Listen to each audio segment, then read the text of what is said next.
Tracy Denise Gostomski was born on August 28, 1970 in Omaha, a city with over 486,000 inhabitants, located in the state of Nebraska, United States.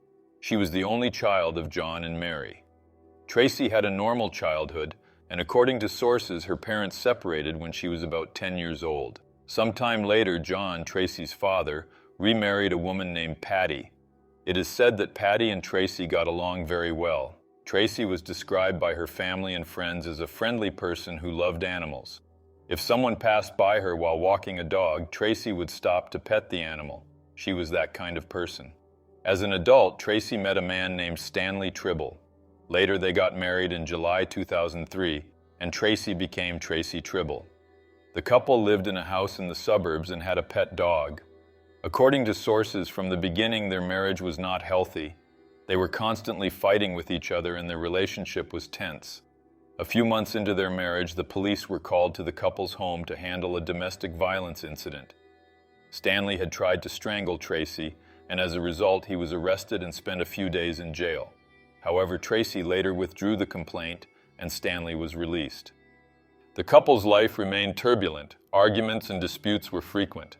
At the time, Stanley worked as a car salesman at a dealership, and Tracy worked at a travel company. Tracy had only recently started that job. Previously, she worked at another place but held the same position as her current job. The house the couple lived in was rented and belonged to a man named Chris Bryson, who was their friend. According to people who knew the couple, they both used to drink a lot, and that only worsened things between them. In most of their fights, they were drunk and would scream at each other. The argument was so loud that all the neighbors could hear it, and the most annoyed would call the police. It is said that the couple wasn't evicted from the rented house because the landlord was their friend. Thus, Tracy and Stanley's troubled relationship was no secret to anyone. Family and friends knew they fought a lot. But even so, despite seeming to not tolerate each other, they stayed together. On May 1, 2006, the couple was having a huge argument at home, and the property owner, Chris Bryson, was called to the scene. It is unclear whether Chris was called by a neighbor or if Tracy or Stanley called him. But what is known is that when Chris arrived at the house, he found himself in the middle of yet another one of the couple's fights. At one point, Tracy threw a phone at Stanley's face, with one of them being in one room and the other in another room. Chris tried to calm the situation, and Tracy called her husband's sister, with whom she had a certain friendship. Stanley's sister went to the couple's house and also tried to calm things down. They then agreed that Tracy would sleep at her sister-in-law's house that night. The next day, Tracy returned home, but she and Stanley weren't speaking to each other, and each of them slept in a separate room. In the following days, Tracy talked about the argument with several people in her personal circle. One of Tracy's friends, who heard about the argument, told her that it would be better not to stay in the same house with her husband, as something worse could happen. So on May 3, 2006, Tracy arranged with this friend named Melissa that she would go to her house before work to chat and do their nails. However, when May 3 came and the scheduled time arrived, Tracy didn't show up. Melissa tried calling her friend several times and also sent messages, but Tracy didn't respond. Tracy also didn't show up for work. That evening, Stanley came home after work and called his sister, with whom Tracy had a certain friendship. Stanley told his sister that Tracy still hadn't come home, and that the previous night had been horrible because Tracy had drunk a lot and was out of control. He said that his wife wanted to start a fight with him, was speaking loudly all the time, and wouldn't let him sleep. Stanley explained that when he woke up before going to work, he saw that Tracy was still at home, so he left for work. However, when he came back home, he realized Tracy hadn't returned. He thought maybe she had gone to sleep at a friend's house, but her car was in the garage, as were all the things she usually took when she stayed somewhere else. Tracy's wallet, purse, and house key were all on the kitchen counter, which didn't make sense because she would never leave without these items. Later, the Animal Protection Service called the couple's house. Stanley answered the call and learned that the family's dog had been found wandering without a leash on a street in the neighborhood. He thought that was very strange because Tracy would never leave the family dog alone in the street. After that, Stanley called Tracy's family and friends to see if anyone knew where she was or had spoken to or seen her. Everyone Stanley spoke to said they didn't know where Tracy could be. Only Melissa, the friend Tracy had arranged to meet with before work to chat and do their nails, said she had spoken to Tracy but that she hadn't shown up at her house as planned. Stanley also spoke to Tracy's co-workers, who said she hadn't gone to work that day. After these calls, Stanley decided to contact the authorities to report what had happened. A police team quickly arrived at his house. The officers gathered all the information they could. Stanley told them that he and his wife had fought in the previous days and also the night before. Stanley reported that about a year earlier, in 2005, Tracy had seemed very sad and discouraged with life. He said that because of this, Tracy had thoughts of taking her own life and was even admitted to a psychiatric clinic to prevent the worst from happening. Stanley stated that after Tracy had improved, she was released from the clinic and everything seemed to go back to normal. However, they fought a lot, and in recent months Tracy had been drinking heavily, which made their relationship only worse. Stanley told the police that he was very afraid Tracy might have done something bad to herself. Both the police and Tracy's family noticed that Stanley spoke about the events with little emotion, as if he didn't truly care. Stanley's friends thought this was because he was tired of the turbulent relationship. Moreover, it wasn't the first time Tracy had disappeared and returned a few days later. The difference was that the last time Tracy did this, she took her car and some belongings. On May 4th, detectives from the Missing Persons Unit went to Stanley's workplace to speak with him. When they arrived, the detectives asked Stanley if there was a more private room at the location where they could talk more discreetly.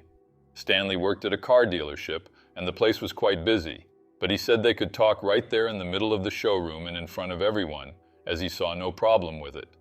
The detectives found that strange, but proceeded to talk to Stanley there. Throughout the conversation, Stanley remained calm and very cooperative. He allowed the detectives to search his car, his house, and some personal items, but nothing unusual was found. Stanley didn't have any scratches on his body or any other type of injury or bruise that could indicate he had recently been involved in a fight with someone defending themselves. As you may know, when an aggressor attacks their victim, the victim tends to fight for survival, leaving marks on the aggressor, such as scratches, bites, or small bruises. The investigation was still in its early stages, so the detectives did not rule Stanley out as a potential suspect. However, due to his cooperation and the lack of any evidence linking him to his wife's disappearance at that point, they considered the possibility that Stanley might not be involved in the case. In the following days, the police continued their investigation and conducted searches to try to find Tracy. Family members, friends, and even Stanley joined these searches to increase the chances of finding her. Some of Tracy's family members who lived in another state came to Nebraska to help. They made some flyers with pictures and information about Tracy and spread them throughout the area. When the media began reporting Tracy's disappearance, many people who had not yet heard of the case became aware, and several volunteers showed up to help with the search. The community was very anxious, as months earlier, a 12-year-old girl named Amber Harris had also disappeared. Amber went missing at a school bus stop in Omaha. A large search was conducted for her, but by the time Tracy disappeared, Amber had not yet been found. The search for Amber ended 6 months after her disappearance. The girl's remains were found in a park in Omaha. Later, a man named Roy Ellis Jr. was arrested and charged with the crime. Amber's backpack was found near his house containing her DNA. Roy Ellis Jr. had committed several other crimes before Amber became his victim. He is currently on death row, awaiting his execution. A few days later, on May 10th, another woman named Jessica O'Grady, 19 years old, also disappeared in Omaha. Jessica vanished after driving to the house of a co-worker with whom she had recently started a relationship. That co-worker was Christopher Edwards, and Jessica went to see him to tell him she was pregnant. After that, Jessica disappeared and was never seen again. Although the case of Jessica has since been solved, with Christopher in prison, her body was never found. At the time, as these cases had not yet been solved, the community was terrified, as rumors that a serial killer was responsible for all these disappearances began to spread. Authorities limited themselves to saying whether the cases were connected or not, and simply continued their investigations. Tracy's family even offered a $70,000 reward for anyone with information that could lead to her whereabouts. An ex-boyfriend of Tracy also helped with the search. He even went to see a medium who told him that Tracy was alive, as she had felt her energy. Tracy's father gave a statement saying that he had spoken to his daughter 2 days before she disappeared. In that conversation, Tracy supposedly said she was happy with her new job and was making some plans for her life. Tracy's father also said that he was suspicious of Stanley, his daughter's husband. According to him, Stanley didn't seem very concerned, as if he didn't truly care, and that he should undergo a polygraph test, commonly known as a lie detector test. On May 19, 2006, a female body was found in the Mississippi River. The body was unclothed and had several visible injuries all over it, indicating that while alive, the woman had been severely beaten. As soon as the body was found, authorities speculated that it could belong to Tracy or Jessica. Later, the body was identified as Tracy Tribble's, and it was found 5 miles from her home. When Stanley was informed about his wife's body, he remained calm and showed no reaction, not even asking any questions. During the autopsy, it was determined that Tracy had been beaten with a blunt object, possibly a baseball bat or a metal bar. She had injuries to her forehead, face, multiple skull fractures, a broken jaw, and some missing teeth. Her face had been almost crushed from the force of the attack. Additionally, there were several injuries all over her body, and many of her bones were broken. A toxicology analysis revealed that, on the day she was killed, Tracy had consumed a significant amount of alcohol and was likely very drunk. This suggested that Tracy had no chance of defending herself. The cause of death was initially determined as multiple fractures and internal bleeding. However, the medical examiner stated that Tracy may have also been strangled, though this could not be conclusively determined due to the body's advanced state of decomposition.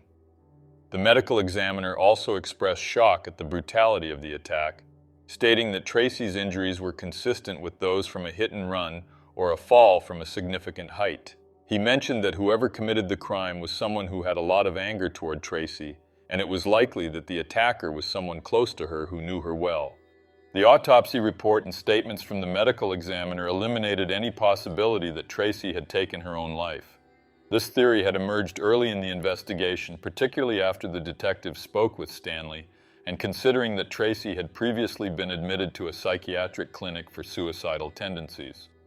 However, the injuries on Tracy's body made it clear that it would have been impossible for her to inflict such wounds on herself, especially given her state of intoxication. It was evident that Tracy Tribble had been the victim of a violent crime. Except for Stanley, the rest of the family was devastated when they learned the truth about what had happened to Tracy. Tracy's funeral took place on May 31, 2006, at the Evergreen Memorial Park Cemetery in Omaha. The farewell ceremony was attended by many, including family, friends, and co-workers. While family and friends mourned Tracy, the police continued their investigation. In August 2006, Stanley Tribble was arrested and charged with the murder of his wife. Stanley was held in police custody, and during this time he told some inmates that he had killed his wife because he wanted her to shut up. He further confessed that when he hit her on the head for the first time, he realized he couldn't turn back, so he kept beating her until he got tired. To another inmate, Stanley revealed that while he was hitting his wife, he could hear her bones breaking, and that it had all happened around 2 a.m. Afterward, he decided to dispose of her body and stage everything to fit the story he had invented. These 2 inmates reported this to the authorities, while Stanley refused to officially confess to the crime. Nevertheless, Stanley went to trial months later, and the inmates he confided in testified against him. Based on some evidence and the testimony of these 2 inmates, the jury found Stanley guilty. As a result, Stanley Tribble was sentenced to life in prison without the possibility of parole for the crime against his own wife, Tracy Tribble. Sometime later, Stanley's defense attempted to appeal the sentence and requested a new trial. However, the presiding judge denied the request. Currently, Stanley remains incarcerated in a prison in the state of Nebraska, where he will spend the rest of his life.